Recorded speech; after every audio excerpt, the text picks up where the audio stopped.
Hello and happy summer, friends. This is Sam with a quick intro for today's episode. As we take some time to refuel an adventure this summer, we have a special encore episode. Today, we are re-airing a conversation with Mariah Monique of the Sponsorship Catalyst to continue inspiring your work on sponsorship outreach this summer before fall budgeting season kicks off. Enjoy.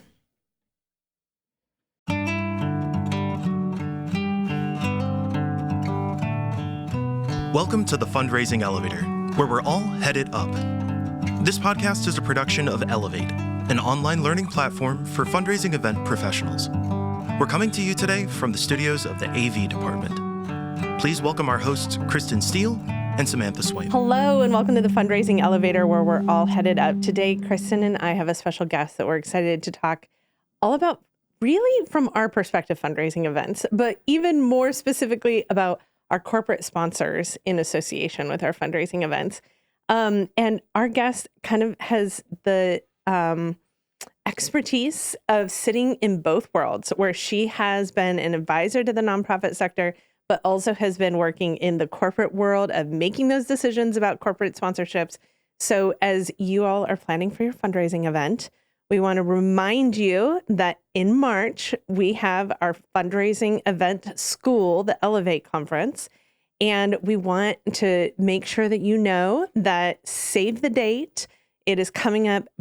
We will have pre-sale available shortly. It is coming up March 3rd and 4th. And sponsorship is always a big conversation for us at Elevate, before Elevate, after Elevate, when you are planning your fundraising events. So today we're here to talk all about corporate sponsorship. Before we introduce Mariah to everyone, let's do the official bio rundown so folks get to know her a little bit. Let's do it. Mariah Monique is the founder and CEO of the Sponsorship Catalyst, where she and her team help nonprofit organizations position themselves to secure event sponsors through her online course, team training, and one-on-one consulting services. Mariah is a sponsorship strategy educator and consultant, sponsorship seeker, and a funder. So she has a trifold perspective to teaching nonprofit organizations how to secure sponsors. Get your notebooks out. That's what's happening today. Mariah, you come from the corporate sponsorship side of this work and are now coaching nonprofits to their sponsorship outreach. Big picture, because we still are talking to folks about this day in, day out. Let's first start by defining, what is sponsorship? Absolutely. And thank you so much for having me. I absolutely love this question because I think it's so important for particularly the nonprofit space to understand that sponsorship is a marketing tool for brands that you're bringing on board. It is not a donation. Let me say that again. It is not a donation. It is a marketing tool. So when I say it is a marketing tool, that means there are strings attached. When you go drop off something at the Goodwill, you just drop it off. You might get your, tax return receipt from the Goodwill, but there are usually no strings attached. So with the sponsor, there are strings attached that oftentimes come in the form of brand benefits or some sort of exposure that brand that's coming on board as a sponsor is going to be expecting that your nonprofit fulfills. And I know we'll get into this a little bit more, but if you want to make sure that, your sponsors keep coming back year after year, you have to remember that it's not a donation. They're not just giving you money. They are utilizing this as a tool to market and to hit their internal bottom line ROI, whatever that might look like for them. And ROI doesn't always mean dollar for dollar sales. Sometimes it's just positioning that brand in a particular community and building perception, trust, and all of that. So do want to help you understand that there is a difference. Sponsorships are very different than maybe some of your individual donors who are donating, right? Yes. And your monthly donors. And so there are definitely some things that as an organization you should consider in terms of positioning yourselves when you're engaging in that conversation with sponsors. Yeah, there are expectations here. And that shouldn't be a groaner, right? We shouldn't hear that and be like, oh my God, what do the sponsors want? This is about being a relationship and having some mutual benefits and cultivating that. But thank you. You put it so well. And I hope that our friends rewind and rewind and rewind, that there is a very delineated difference when we're talking donation versus sponsorship. Now, I mean, our corporate friends do sometimes have both options. Of course. But The best corporate friends do. But when we're talking about sponsorship, I frequently define it as fee for benefit, right? Like they are buying something. Yep. And I always think of, do you ever have that experience where you go to the grocery store and you get home and something you know you bought is just not in your bag anymore? Like it got left on the counter. You're like, I went all the way there for that thing, and now I came home with all this other stuff, but that one thing's not here. That is, I think, the risk that if you don't understand that this is a partnership and that they're buying something from you, that when you leave it sitting on the table and you don't actually deliver on it, you have missed the thing they purchased. That's right. That's right. Well, we have traditionally looked at sponsorship as about half of our revenue associated with fundraising events. So I'm curious because we've had a lot of other experts in the space that have said fundraising is up, giving is up right now. People are attending fundraising events and filling those rooms. We've had other folks say, be cautious, budget a little bit on the plan for recession, plan for evolution and change. We're hearing news on the daily of things like tariffs changing pricing and layoffs. How have you seen corporate sponsorships change, or what do you think the landscape is going to be looking like here in the near future? Yeah, that's a great question. I think the landscape is very similar to just what we're seeing in general and just our day to day, where it's a lot pure of up and chaos. Down. Yes, and no, because it's kind of a combination of all those things. So, beginning of the year, we really saw a lot of sponsorship dollars just being ramped up.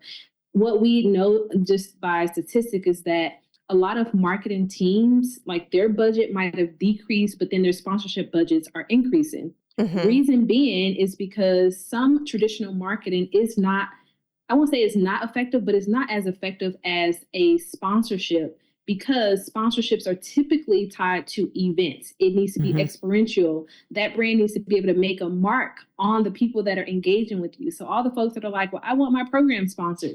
You could possibly get that, but look for grants for more programmatic work. However, when you think about just the marketing tool in general, a billboard or commercial may not do as much for a brand than them being able to have on-site presence at your event, touching, filling existing customers or potential customers. So you really have to think about it from that standpoint. The other thing that we're seeing is there's a huge, 2023, I believe the dollar amount was about $23 billion spent in the sponsorship industry. That's crazy. Yeah. And some of it did go to nonprofit organizations. So, and when you think about just like the stats behind when brands connect with nonprofits, they see an ROI between 11 to 20% of return, because the Gen Z folks are demanding that these brands take a stand, that they say what we care about, right? So you got to thank the Gen Zs for making that demand. Round of applause for them. But it really allows you to be in a great position to say, hey, I know as a nonprofit organization that is aligned with your brands, aligned with what you care about, it could potentially increase return on investment in terms of sales, but also morale with your employees. It's a strategy that brands use to say, hey, you actually do work for a great organization. This is what we're doing out in the community that has nothing to do with our day-to-day sales, but it does. It's kind of like indirect.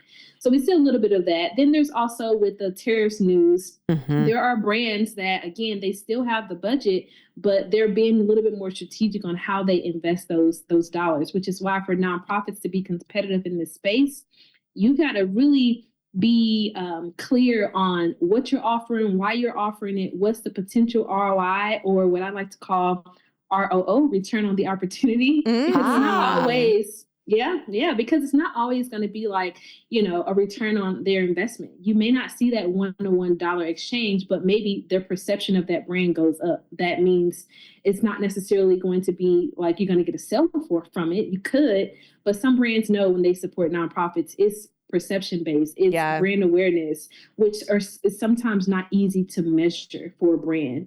And so when you think about the ROO, or the return on opportunity, you really also have to think about, with these tariffs being in place, brands are going to be looking for opportunities that they can be a part of, but they're going to want to possibly spend a little less, but try to get as much out of it. Reason why they want to get as much out of it, unfortunately, during the time, and I think it's okay to make the pivot, because anytime you see something going down, the other way around is going up. So if you can bake in a partner now and really nurture them over these next few years, what would it look like 10, 20, potentially 30 years down the line right now? So I look at it as like the stock market. Things are low. Bake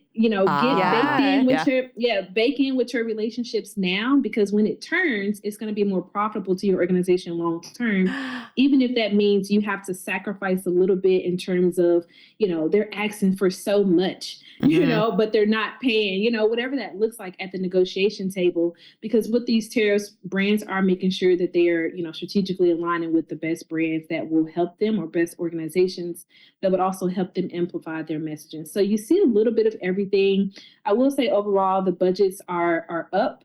And I will say that there's a lot of innovation happening right now in the industry of how people are doing things. And particularly wanting to really continue to invest in charities, nonprofit organizations, because they know the value that it's bringing to their brand outside of that sales part. So, yeah. Well, I mean, look at the news cycle, right? Like, we're hearing right now in the news, the expeditious growth of Costco, right? Here's an organization that, as a brand, said, we're going to take a stand and align ourselves with organizations that are doing this work. We're going to say yes to a DEI frame. And they're seeing this huge growth. And that is the same sort of idea of brand alignment, right? That you can accomplish. Your example, Mariah, of locking those relationships now because it will lead to growth. You just like sparked this amazing story memory that I have of a group that we work with back in the 2008 crash. There were sponsors were pulling their support all over the place because of financial redlining that was happening. And in this particular case, they had a large sponsor that was their presenting sponsor for their event, had been for years, was already confirmed, and their contact called them and said, I'm so sorry, there's nothing I can do. We just had our budgets completely slashed. Yeah. And in that, the client called us and I was like, well, let's go talk to them. Let's go have a conversation with them. Yeah. And we went, took them coffee, sat down in their office. They pulled in their marketing director, the person who makes decisions about giving philanthropy, as well as corporate sponsorship marketing dollars. Then they pulled in their HR director. And in that conversation, they said, we cannot be your presenting sponsor this year. We do not have that $50,000 check to write. But what are other things you need? How can we help you? And we found out, guess what? This is a huge organization that's headquartered in this city. They had a graphic designer. So they designed all of their event assets. They have a printer relationship that they leveraged, and they paid for the printing. They're like, yeah, we could pay the $1,500 printing bill. So they were able to pay for the printing. They also then held a competition among their employees and said, every single floor of our office is going to have a different collection on the floor that we're putting together. And we're going to put together the chocolate lovers basket on floor number 2 and the book lovers basket on floor number 3 and the, game night basket on floor number 4. And next thing you knew, their whole auction was procured as an employee activation. Yeah. And that built such strength and commitment and relationship that the following year and 3 years beyond that, they doubled their presenting sponsor dollars when their budget was reallocated. I love it. Lock in your relationships now. That's the best advice, Mariah. That's so good. Well, yeah, love it. I'm wondering too, if you can speak to, I think sometimes when we talk about sponsor, sort of sponsors, our small shop friends go, yeah, we don't have those relationships. Right. They think of sponsors equals these huge corporate entities are the only ones that are doing sponsorship, right? So they're like, we're not even in that game. We can't even be in that ballpark. Can you debunk that myth that sponsorship only comes from these big, huge corporations that we see on the NASDAQ?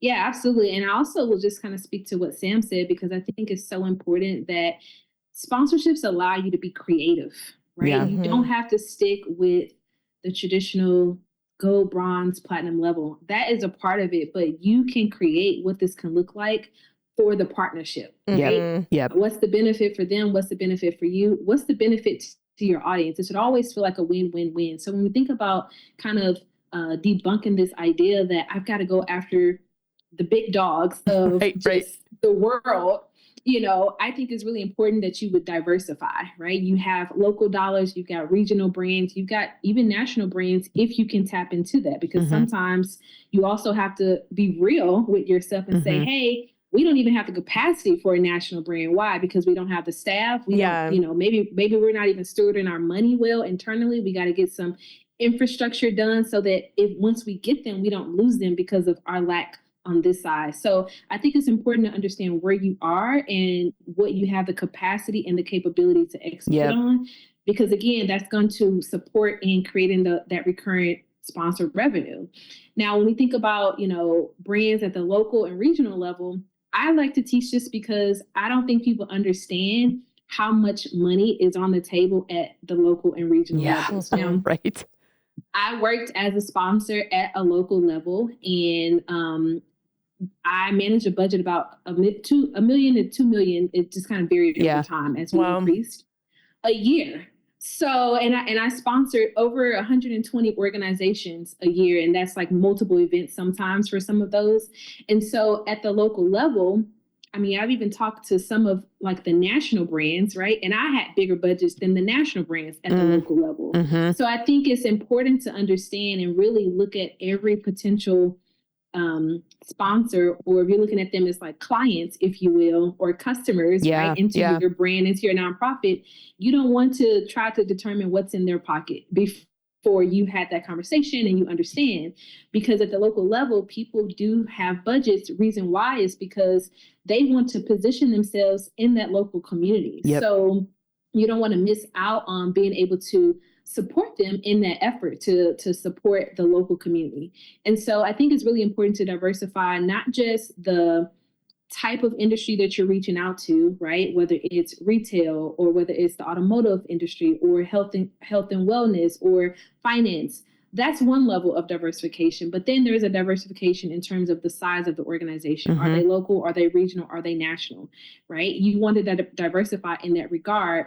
And then you want to, I call this go wide and go deep, right? So when you go wide, this is like the width where you have more than one organization in your sponsorship portfolio. And I would encourage folks to look at who you currently have and then look at the gaps. And focus in on the gap. So let's say you have a healthcare sponsor, but maybe you don't have a finance sponsor, or maybe you have a retail sponsor, and maybe that retail can be so broad, right? Retail can be, they do clothing, or they do outdoor equipment, whatever that might look like. So having an idea, a clear idea of like who you're missing within your sponsorship portfolio would be a great way to figure out like, how do we just build relationships in this particular area while still maintaining relationships with the ones that we do have. And then when it talks about going deep, is that you are developing at least 2 relationships within each organization, because if someone moves, you still have some roots, right? So this is all about building roots so that tree can really provide shade for the organization for you to make more impact, bring in more revenue, and still have partnerships. And so when you really think about diversifying at the local, regional, or national level, you want to look at it all, but also look at the industries you're tapping in and the number of relationships you have within the organization. And I know for some small, mid-sized organizations, you're like, that just seems like so overwhelming. Like it's just one of me, it's just 2 of me. This is where I teach people to leverage their staff, leverage your board, make a list of the brands that you already have and say, hey, board member, I'm giving you 5 folks to cultivate, right? Or, hey, this is our list. Who do you know on here that you can drive to us, right? So we can make the ads, really leveraging your team. And sometimes you might have to do a little bit of that back end work to fix some of those things before you can actually move forward, which is unfortunate, but you want to get it right so that they can help you move forward and help the mission move forward. Well, and I'm thinking too, when you're talking about diversifying, I think that is imperative for people to think about. And I don't think they do when they look at sort of their whole portfolio. It's incredibly wise. I also think it's worth thinking about in that diversification to really look at your local and your regional partners, your potential asset for them could be really significant. Yeah. Right? You know, we're Absolutely. talking about these small and medium shops who are looking at these big corporate sponsors and they're like, oh my gosh, that's such a slingshot move. But when you're looking at some of your more local and more regional brand partners, Right. you may be the event that is the linchpin Yeah. that they want to be at. You're their versus organization. It's Yeah. not you begging them to be there, right? And so it's having that confidence in your brand too to come to the table, and what it is that you are presenting as an advantage for those perhaps smaller businesses and organizations, but who really want to tap in and be connected in their local and regional way, in that philanthropic perceived way. Yes, sponsorship is a brand, but as soon as brands attach to fundraising, that takes on this, like, you know, goodness meter stuff that people start evaluating and thinking about as their brand. Yeah, I love that. And if we can just, dive into that a little bit more and just really helping folks understand that when you come to the table, you do have a lot of value. Again, I've been on the other side of it as a sponsor, and, I've seen the best and the best and the worst of the worst try to pitch, right?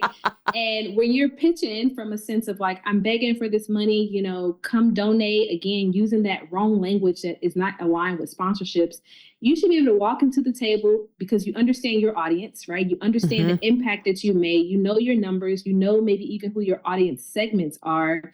You can come to that table and say, hey, we've got an opportunity that we want to invite you into to be a part of the impact in the community that you do business in, right? These are our numbers. This is our impact. Where do you see yourself fitting in this entire event or in our ecosystem of our network? And so you come to the table with a different posture and different level of, understanding in terms of the value that you actually offer to a sponsor. They want to be in front of your audience that you've built trust with, that you've cultivated over the years, that you are a subject matter expert on because you understand who they are. You work with them day in and day out. So when you're bringing them in, one, you only are bringing folks in that make sense for your audience, because that also just makes it a win-win for what you're going to be doing, right? Your audience should come and say, wow, coming to this event made my life easier because I was able to connect with this particular brand and I really needed to connect with them. And now you got an anticipation from your audience saying, I can't wait to come back to this event next year. It was everything that I needed. But then you got your sponsor said, we connected with the right people. We want to come back. So it's that win-win for everybody. And I always call it like a balancing act. I loved the seesaw as a kid going down. And I would literally, like, if you think about a seesaw, you think about like, this is you, the nonprofit. These are your funders, including your sponsors. And then these folks are your program participants. Most people just focus on these folks and then they start to drop the ball with their funders. You need to balance them all, right? Because your funders are going to help you continue to do this work for the folks. And you just become the channel of allowing it to be done because you're cultivating both. And so it's so important that you maintain a level of cultivation as well as you really understand the value that you bring to the table when you come to a sponsor and you make an ask that is appropriate and aligned with what you're offering to give them. I think that's so important. I think that we have a good friend who sits on the giving side, right? She sits on in the corporate side of making decisions about their sponsorship dollars. And she said to us, you are a partner at the table with me. When you come to me to talk to me about your event, we are equals in this conversation. You have something I am looking for, but being an equal in that conversation, I need you to come prepared. Don't waste my time. I need you to deliver. Don't leave the goods on the counter. I want to make sure they're all in the bag when I get home. Yeah. But also in that, she said, I have a budget. I think you said in your case, you were managing a budget of 1.2 million. Is that right? 1 to 2. 1 to 2. Yeah, 1 to 2 million. So you have a budget of $1 to $2 million that you are paid to disseminate, right? Yeah. You're not looking to hold on to that. Right. She's not looking for a bargain or a deal. She is looking to give it to people who will be good stewards of that relationship. So coach me a little bit on the relationship piece, because you just said go wide and go deep, work on those roots, the partnership aspect of it. Let's say, for example, I'm a development director coming into an organization. I'm new to the organization. The organization has a modest sponsorship portfolio. And what I understand as I'm starting to talk to sponsors is that they only heard from us once a year. It was an ask for the event. And sometimes they did or did not attend, depending upon how full their plate was at the time to fill a table. How would you coach me to start to sort of repair and build and grow my sponsorship base? Kind of getting out of that transaction. The transaction piece, I think people get stuck on. So how do we grow out of that? Absolutely. So I think that it is imperative that you build a relationship with your, what they call sponsorship gatekeeper. Most people try to bypass a sponsorship gatekeeper because you don't realize that they are part of the decision-making process. For instance, I was a gatekeeper and I was a decision maker. It doesn't always happen like that, but some brands, you are talking to the decision maker and gatekeeper. And if you were not getting past me, you were not getting anywhere else. So make your gatekeeper your friend, because they become a champion to champion your cause internally, because they know how to do that. Mm-hmm. So I think that's number one, important. I think it's also important for you to understand that you're talking to a person, right? So relationship first, business second. Get to know that person, right? Yeah. Develop some sort of relationship with them before making your ads. Understand their program, understand that person before making your ads. So if I was to coach someone who is kind of new to their role, maybe they've done development work before, but they're in a new organization, you definitely want to have conversations with existing sponsors to see what has worked, what has not worked, right? What has changed with their program that may no longer align. Sometimes sponsorships are secured simply because there's a relationship or there's some politics at play. Yes. So if that is the case, if anything shifts, then and you have no understanding of how their sponsorship program work, what pillars, what focus areas, what their goals are for that year, and you should be checking that year after year, at least once. And so if that relationship is no longer there, then now you have to start kind of all over to understand, like, I've been in a relationship with these people, but I don't actually know them. It's just like dating. It's literally just like dating, right? So if you are courting someone, now I know courting is not necessarily, a major thing nowadays, but if you're courting a sponsor, you're getting to know them, you're asking the right questions. There's been times I've been on calls seeking sponsorships for things that I'm doing, and I'm asking the right questions, and the sponsors have no idea how to answer those questions. So when you come prepared, they actually like that, because it shows that, like, okay, you are a little bit ahead of the game. One, I need to get myself together, but two, it just shows that you might be a good steward of the funds and the relationship that they might allow or open up to you. So when you think about building a relationship with the people, you want to check in at least twice a year when you're not needing to ask for money. What does this look like? If you see something in the news on LinkedIn or actually in the news channel where that organization is doing something, maybe they have a new CEO, maybe they, just contributed X dollars to some sort of cause, or maybe they're expanding. Have that touch point. Hey, I saw that, your organization is expanded into this new territory. What does it look like for your role? Is that going to expand? Just build the relationship. Yeah. Don't be as passive as just putting that sponsor on your email list and thinking that that's going to be the touch point for them to know things about what's going on with your organization. 9 times out of 10, they're moving beyond that and moving to what they need to do. So make that touch point. If that is, hey, I would love to hop on a quick 20-minute call with you just to kind of do a quick touch point, or I'd love to have coffee with you just to have a quick touch point. If they have time in their schedule to do that, make it happen. When you don't need to make an ask. Now I know for nonprofits, you're like, I always need to make an ask. But there are some off seasons that you should schedule, just like you would do with your individual donors or people who give major gifts, how you have a stewardship matrix. You should have that for sponsors. How are you going to steward that relationship? How are you going to cultivate them when you're in your off season? And I do think after your event, most nonprofits do not do a fulfillment report after they're done. You just do your event. Oh, you're touching on all the hot things. Can we drive this home? Okay, so you just do your event, and I know you're tired. I know, because you wear a million hats. You planned the event. You became an event planner. You also ran programs, all the things. but you don't do a fulfillment report after the event is so critical. One, for standing out amongst other nonprofits, because the nonprofit industry, they just don't do it. Yep.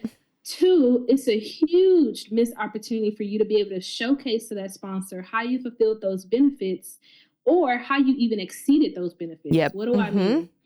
They may have paid for one social media post, but you decided, I'm going to add a little extra value. I'm going to post them twice. Maybe you have really good followership, really good engagement. So that asset that you're selling them being on your social media is like prime real estate. So if you give me a little extra, I'm going to be happy about that. Yeah. Right. And let me tell you, brands that add value and brands that, had built relationships with me when, when they were not asking for money, when more money became available or when I needed to push money out at the end of the fiscal year, I was thinking about them.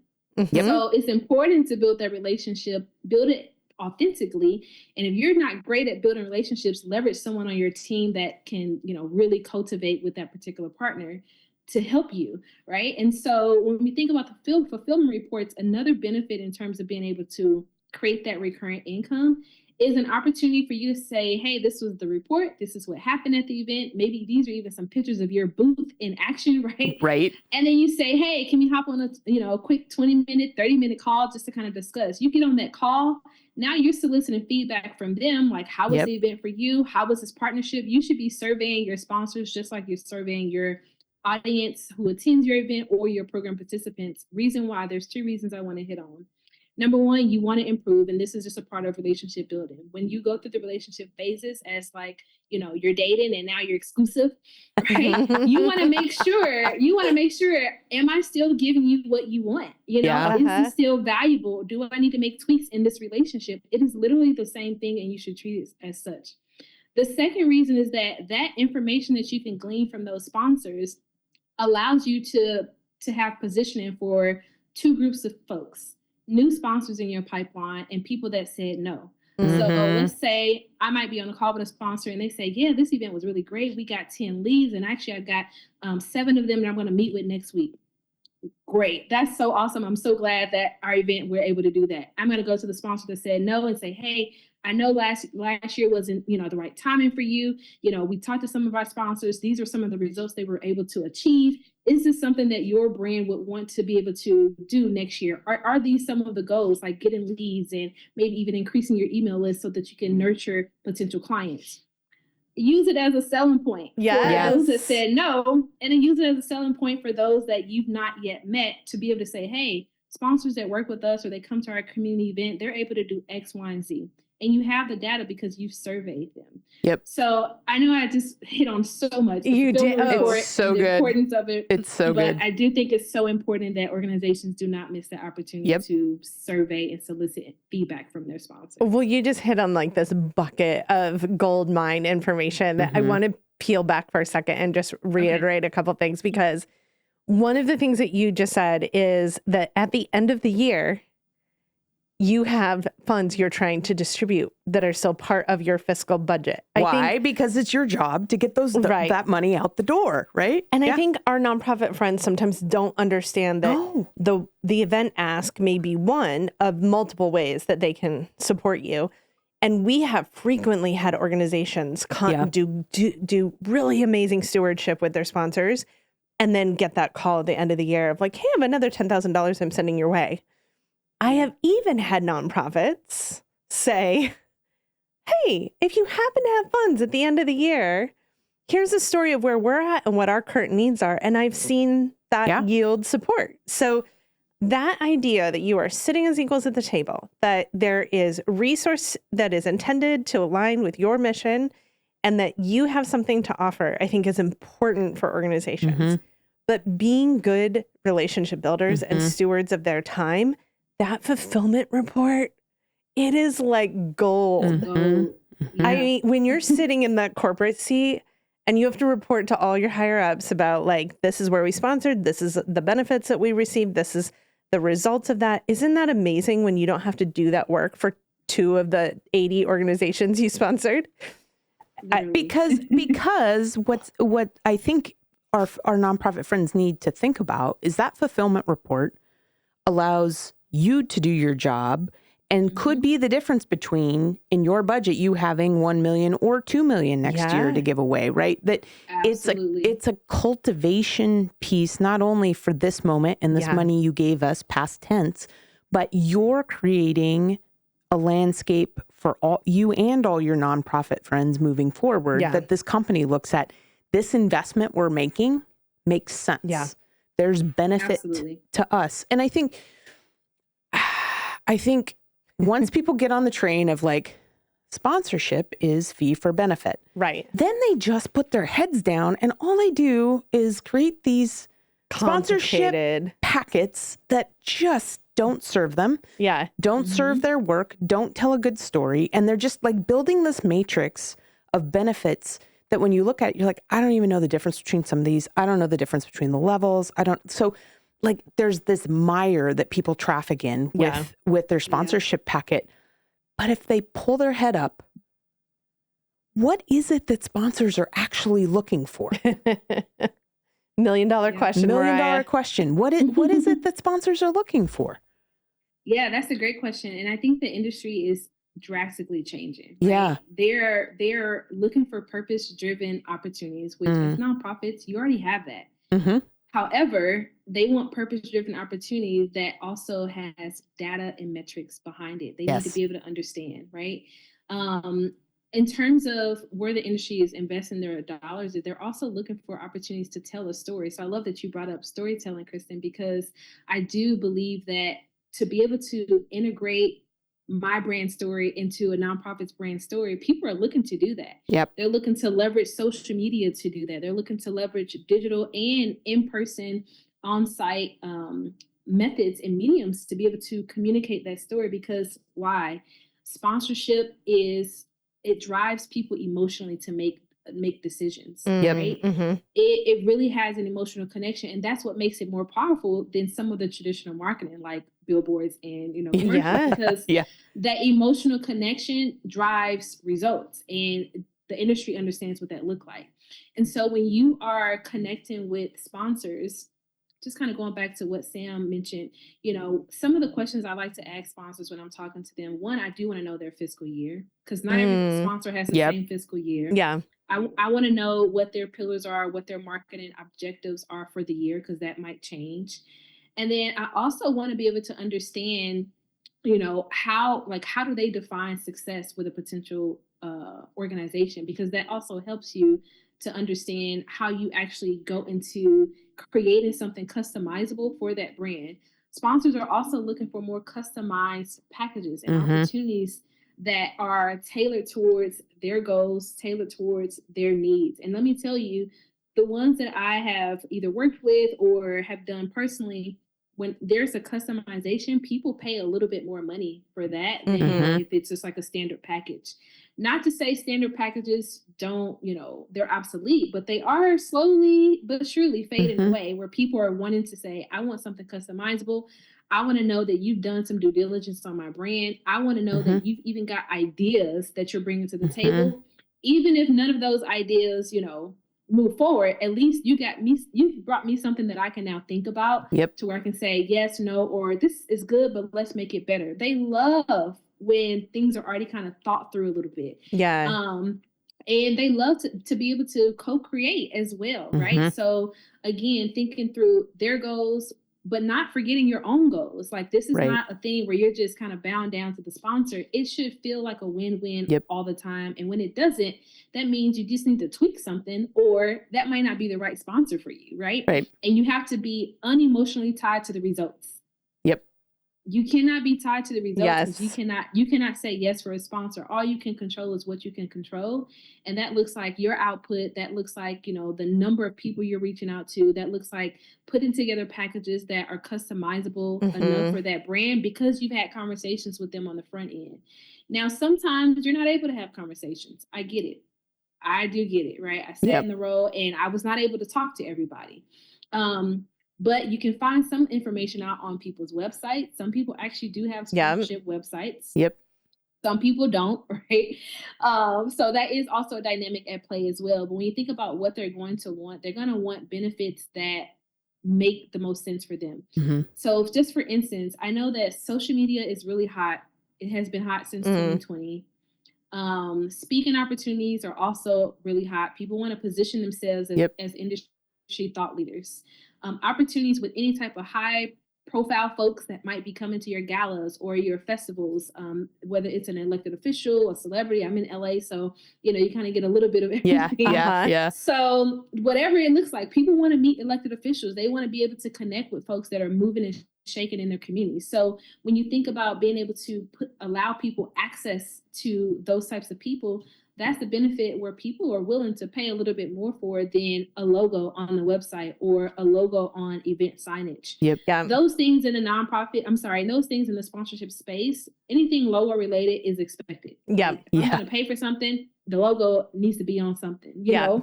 So those are expected kind of low valued brand benefits, whereas some of these other opportunities like breakout sessions or I even love like the Wi-Fi sponsorships. I think there's like the coolest thing where you can sell Wi-Fi for a conference and have that sponsor's brand, even that sponsor, every time someone types it in, it's the password, a particular brand. I love that. I think it's so genius because again, it's making an impression on people's brain, whether they realize it or not. And so sponsors are definitely going to look for those storytelling opportunities, those customizable package. They're also going to they want to look for innovative activations. I want nonprofits to get out of the idea that you just have to provide a table and tent and 2 chairs. Just give them that 10 by 10 space. You should still offer it if that's what they want. But if they don't want that, allow them to create whatever they want to create in their 10 by 10, their 10 by 20 space. Why? Because they want to make an impression on the audience. So it has to be creative enough to where it's going to stand out amongst all the other tables and tents. So we're moving towards or out of the days where people just want to pass out resources and information. People really, truly want to have fun, engaging activations, and they want that flexibility to do so. We have, in the gala world with our sponsorships, we so often have this conundrum that organizations are creating packages either with a table of 10 or without a table of 10, and they're not navigating the conversation with the sponsor, right? And so similar to the idea of like, okay, a vendor booth at a conference, the simple question with the sponsor of, do you think you want a whole table or, you plan just to send a couple folks? How many seats would you like in your sponsorship?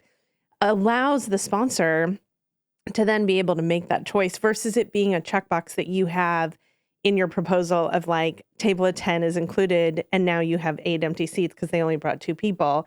That is such an important conversation to navigate. And I think can actually hurt you if you don't, either you end up with a room full of empty folks, right? Like tables that are empty because your sponsor didn't use them, or you make a decision for them and tell them that there isn't a table included. And now they're frustrated that they can't get access. Well, and that customization shows that you listen, right?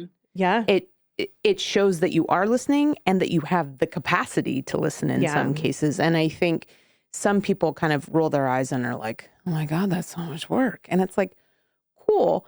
But you cultivating this relationship and them being primed to come back and say yes after year is a heck of a lot less work. It is. Than going out and trying to cold call and start a relationship with all kinds of people at the same time. And so I think, in the same way we talk about donors, lapsed donors being where you should start instead of go getting shiny new, I think listening to your sponsors and leaning in to what they need and providing them that avenue makes it that they're building you in. And that they're thinking about how do we increase and what does that look like?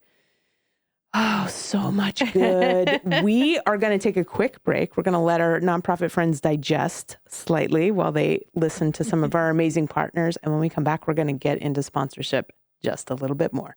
We'll be right back.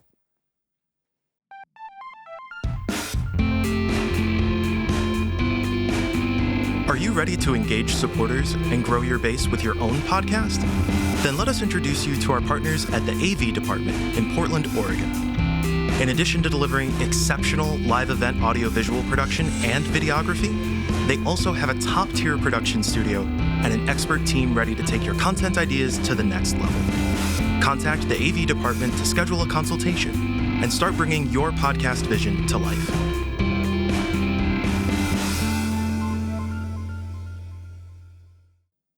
Welcome back.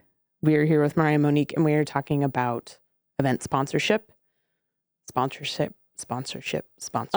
for benefits for our nonprofit friends out there who have never done sponsorship work. And there are nonprofits that, absolutely. And I think we're looking at a changing time in the sector too, where people who maybe haven't been so reliant on sponsorships are going to have to start to think about what that looks like. For folks who have never done sponsorship work within the organization they're at, where do they start? Great question. I love it. So I always say that I think it's really important if I was to coach someone, I guess, on this, I always tell people to create a dream list. Dream list would remember national, regional, local folks. Yep. Where you put your intention, that's where your feet will follow, right? So if you don't have a list, then you don't really know who you're looking for. So I always have them create a list of brands that they want to work with.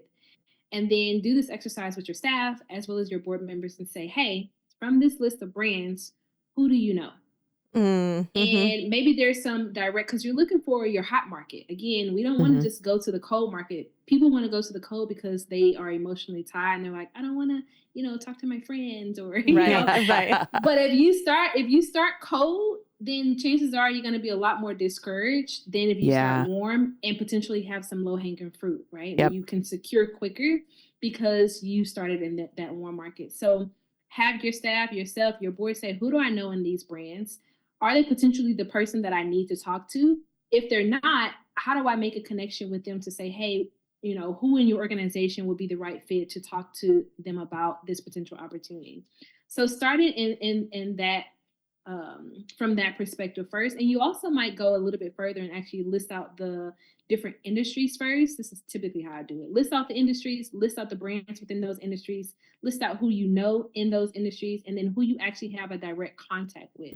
So whether you have a number, you have an email, or maybe I love doing this on LinkedIn where you can see who's connected to who or who's already connected to you that maybe you don't even realize, but you actually do have a touch point. And starting with those folks first. And again, divvying up that list with, others that are part of your team to be able to make it manageable alongside everything else that you have to do. That's one thing. The other thing is when you're looking at that list, also don't forget that you can actually walk into places. You may not have a contact, but you can go into stores. And I've done this with like Raising Cane's. They've been a partner of mine. And you literally can walk into the store and ask for someone, typically a manager that does sponsorships or community investments. And they can tell you about how they do it in their local store. Now, something like Raising Cane's and most national organizations, they have the local ability to give out sponsorship dollars or to give in-kind things, or they have the national opportunity. Now, what I will say, because this is going to be a kicker and this is an issue in the nonprofit space, is that if you want to go to the national level, is that any level really, but the national level, they require time. So if you're planning an event and you're trying to plan it 3 months out, that's not enough time to make bigger ads, right? It's not. So for instance, Raising Cane's, I knew that I could get about $500 in the store. That was it. If I wanted to make anything larger than that, I had to go to their headquarters in order to make that ads, but I needed more time. So I took the $500 for the event that I was supporting and, the in-kind things. So you also have to understand giving yourself enough time. 6 to 9 months is a great window, sweet spot for any type of event that you're hosting to start procuring sponsors. Now, if you don't have relationships already, 12 months is great. The longer, the better. So if that's where you find yourself now, don't focus on securing, even though securing may happen. That's not your focus. Your focus is on cultivating the relationships within the brands that you want to work with you. I also would say when you look at those brands, you also want to do some due diligence. Look at their website. Search if they have a sponsorship page. You literally can do Whole Foods sponsorships in Google, Aldi sponsorships, Dick's Sporting Goods sponsorships, and you'll start to see their pages pop up. So do some of that due diligence to see if you're even in alignment with what they do. I think that's so important.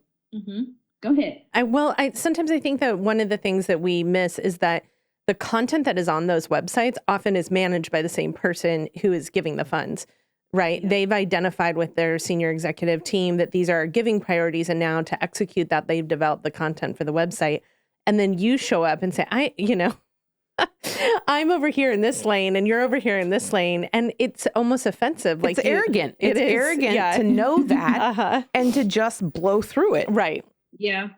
And it's a waste of time, right? Yes, so if absolutely. you already are strapped for time, you want to be as strategic enough on the front end so you're not wasting your time. I call it the spray and pray method. You just spraying your sponsorship deck out there and praying that someone says yes. Right. If you're strategic and you know just from their website that, hey, like, actually, I like this brand. I think this brand will make sense, but they don't actually even support what I do. So, or you might find their website and they say, we don't accept unsolicited requests, because that is also a thing. Yep. So if you're trying to solicit them and you're following up and doing all the things, spending time and energy, you're going to lead yourself to more frustration and burnout because you didn't do the due diligence on the front end. So I would definitely say with your list, do some due diligence before you start to do outreach, but also don't forget that you can go into stores, speak with managers or folks that might be on site that handle community investments or sponsorships just at the local level.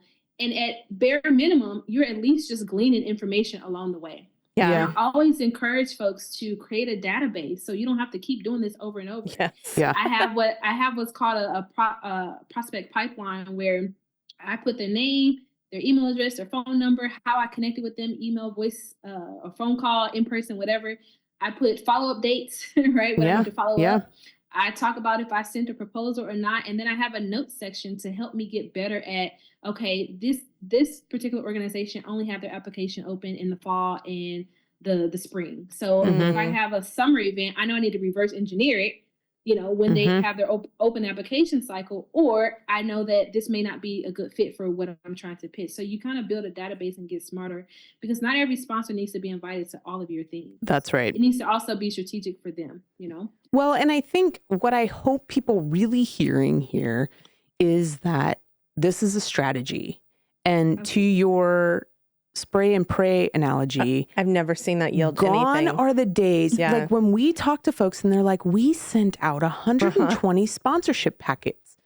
For the love of God. Yeah, what is that doing? Don't ever do that again. Like, at its best, the sponsorship packet is a follow-up. It's a tool, yeah. It's a tool to a conversation that you've already had. Yeah. That is not the path to the conversation, right? To the yes, to the relationship. That can be a barrier, right? Absolutely. And so I think folks need to reframe how they're thinking about their strategy around these pieces, for sure. Well, I want to touch on the timeline piece, because we talk about that a lot. I think, we're in the planning side of things, and we're coaching our clients about their asks and their solicitation and their sponsor plan. And we frequently will end an event and be already down the road of planning the very same event for the following year. Some organizations think we're nuts. They're like, oh, we just finished, give us time. And I'm like, oh, no. There's a couple of key things we have to be doing right now, which is lock in that venue and date so that you have it. Maybe even lock in your auctioneer if you have an auction that's a hard to get person. But then begin immediately making sure that your sponsors have that on their radar and that you're initiating conversations for those who need a 12-month process. We frequently talk about that hamster wheel moment where folks are like, I'm sorry you missed the opportunity. We made our decisions already for the year. My immediate response to that answer is always, can we talk about next year? So that you can get off that cycle of like, I keep missing. Behind. Yep. I'm sorry. You were going to say? No, I mean, you were saying something really, really good. And I think that people also have to just understand that when you are the savvy nonprofit organizations that are securing big dollars, they are thinking about next year. I mean, I know there's 5K walks and runs, marathons. Literally, when that event is over, they are already pushing out to both their audience and their sponsors for the following year. So I think it's important to have. And I also think that you don't have to have all the pieces together, right? Like if you have a date, you don't have to feel like you need the venue. It would be great if you already have that stuff. But even if you didn't, you at least have a date that you're thinking about, even if things change, right? And so I think it's so important to be thinking about that beyond the event, how are you cultivating things beyond that for next year? But also, how are you cultivating even your sponsors to be integrated into other parts of your entire, nonprofit or business model? I mean, you're running a business with a different tax status, so you got to think in that way, right, with different strategies that will be able to bring in the revenue necessary for you to do the mission work. So I love that you all talked about that, because I think it's so important to lock them in, before, and you would do that potentially if you were doing fulfillment reports, for sure. Right. Yeah. So if we can get that down, then if we could do one, certainly, we could do the other. Yeah, we most certainly can lock in at least some preliminary yeses, for the future year. Well, while we're talking about how, like the process of how, I want to jump to the question we always get from everyone.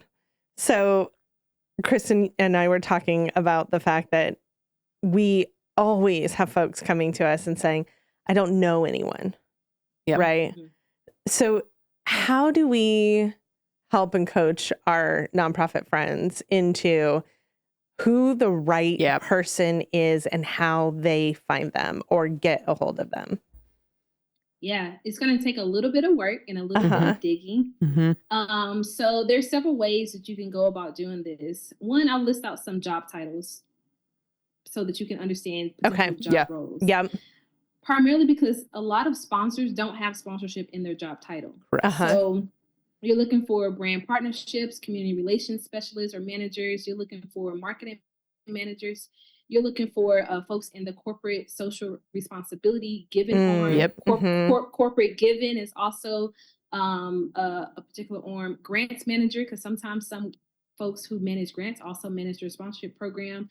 So you're looking for specific titles in order to connect with the right person. Now, with those titles, you can do several different things. You can call that brand, right, and say, hey, I'm looking for someone who might be in the sponsorship, department, or who might have a brand partnership role.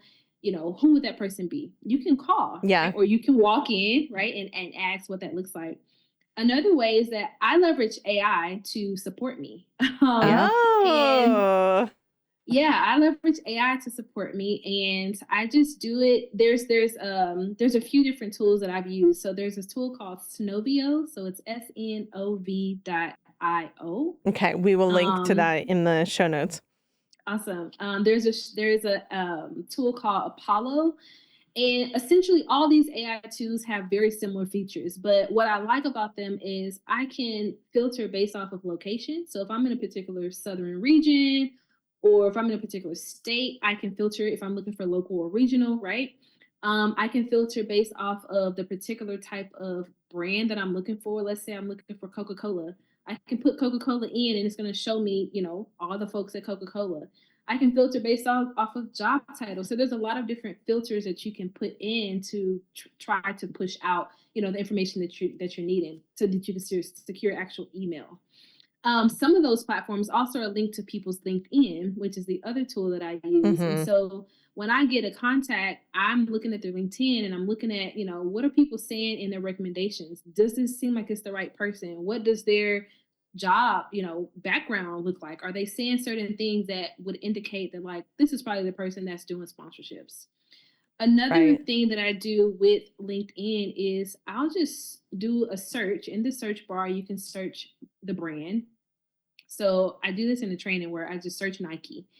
And when I get to Nike, I go to, there's a tab that has like a bunch of tabs. And one of those tabs are people. So I select people. And then when I select people, another page pops up. It usually says like 100,000 people, right? These are all the folks who work at Nike who happen to have a LinkedIn. In the search bar of that page, I type in the different job titles, and I just play with the job titles. And then that number goes from 100,000 to 100. So now I have a little bit less to work with that I can filter through it quickly. And you do that in like literally 2-3 clicks.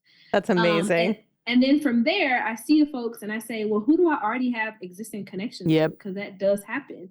And who do I know well enough that I'm willing to ask, hey, I see such and such works at Nike. I see you're connecting with them. I don't have a connection. Would you be able to make a warm introduction for me? So doing it that way as well. Well, Nike's a hot topic in our community because Nike is headquartered here. We're Yeah. we're in Portland, and Nike's headquartered here. And I'll give you a little insider tip on our friends at Nike.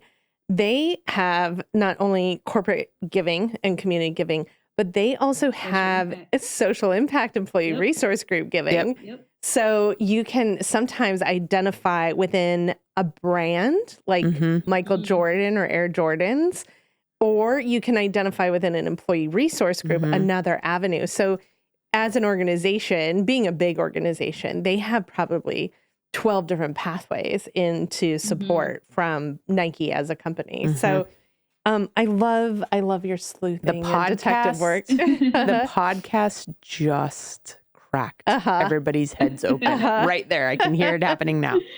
I love it. It's true. Well, I want to jump into one other just sort of big picture question for folks about what we're seeing right now in the space.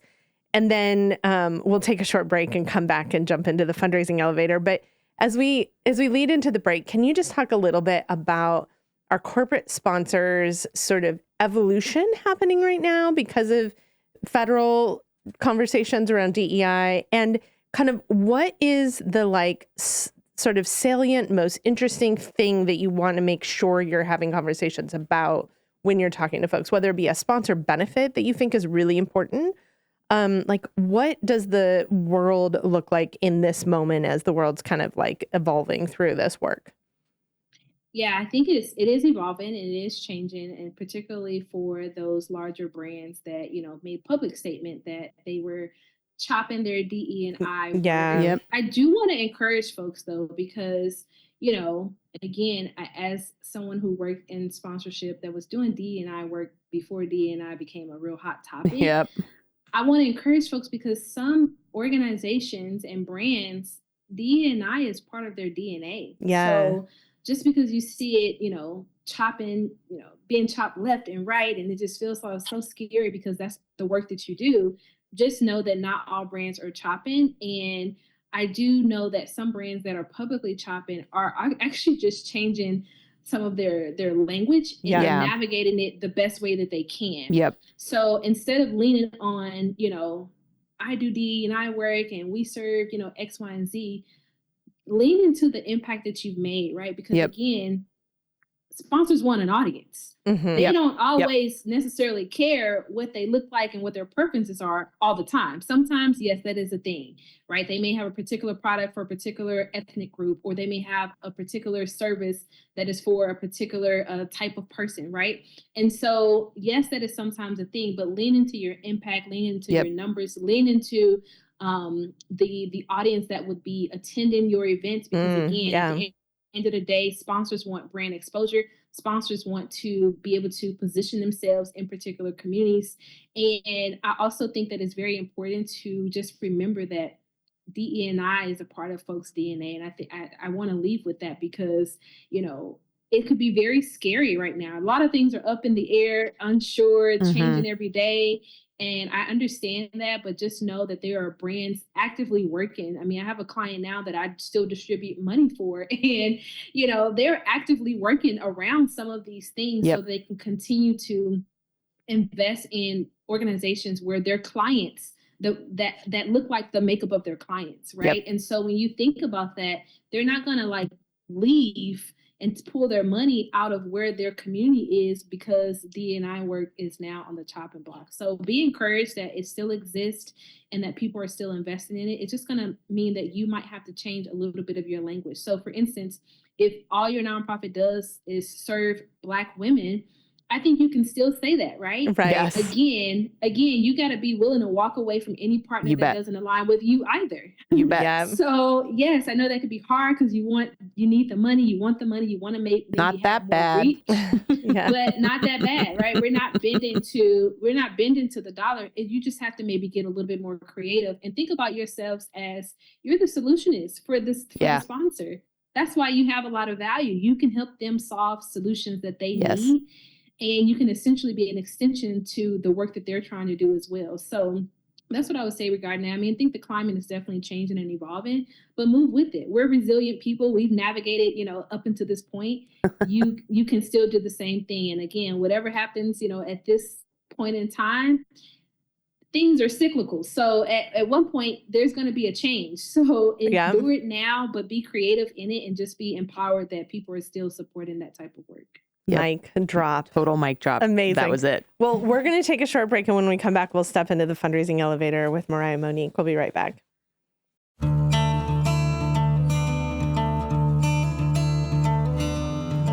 Ready to take your fundraising to the next level? Need to get unstuck in your event planning? Now's your chance to connect directly with the experts behind the fundraising elevator. Book a one-on-one consulting session with Sam for strategic planning and fundraising strategy, with Kristin for your program and storytelling, or Mary for your registration and data tools. They're here to provide you personalized answers to all your event questions. Don't wait. Raise more at your next fundraising event. Book your session today at elevatenonprofit.com. You can also find the link in the show notes.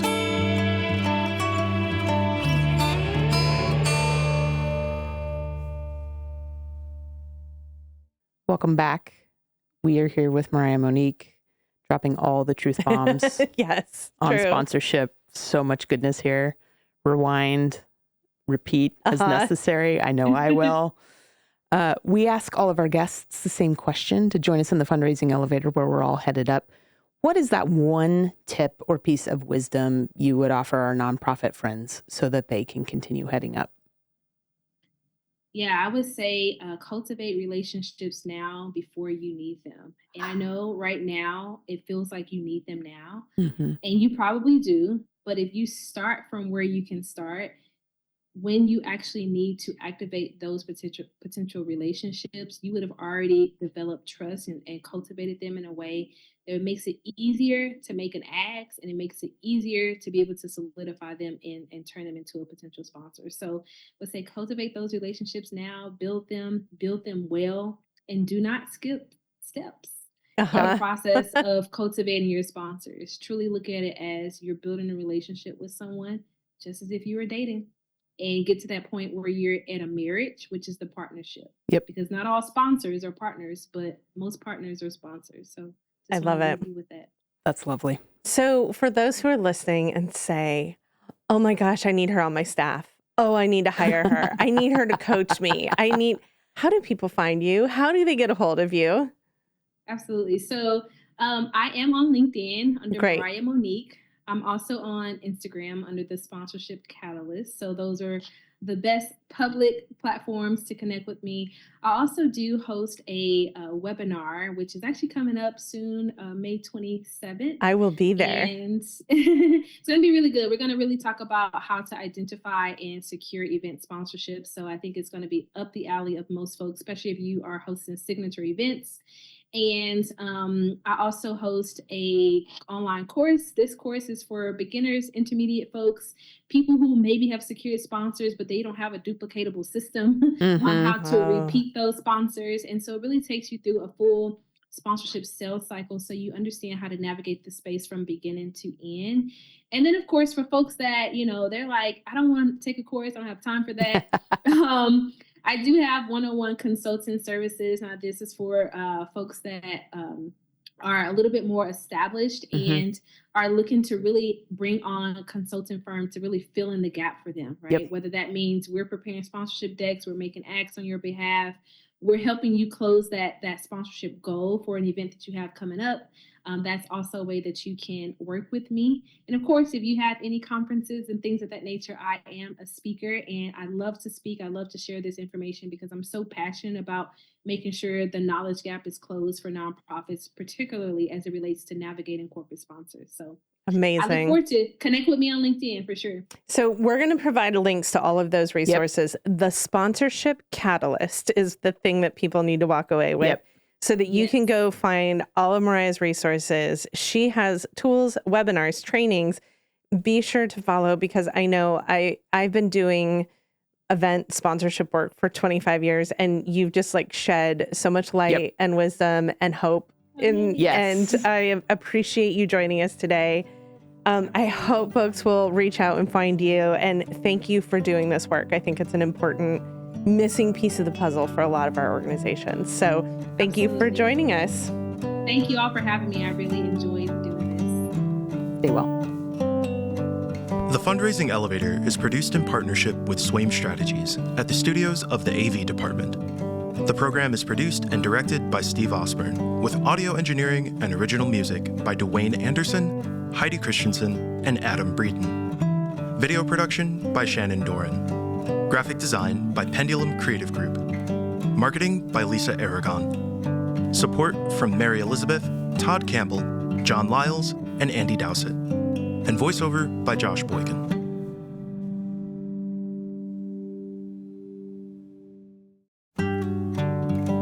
Friends, before we leave you, we want to ask for your help to make the podcast grow. If you enjoyed what you heard today, please like, follow, subscribe to the Fundraising Elevator. And if you're getting a lot out of the show, please share it with a friend and leave a review. These things help make sure that the podcast continues heading up. Thank you so much for tuning in. We've been partnering with Greater Giving for over 20 years as our go-to event auction software. Greater Giving allows us to do our job, planning fundraising events, even better because we can manage guest lists, seating, bid number assignments, and sales all in one place. That makes it great for our nonprofit partners and their guests. Check out Greater Giving for your next event at greatergiving.com. Link in the show notes.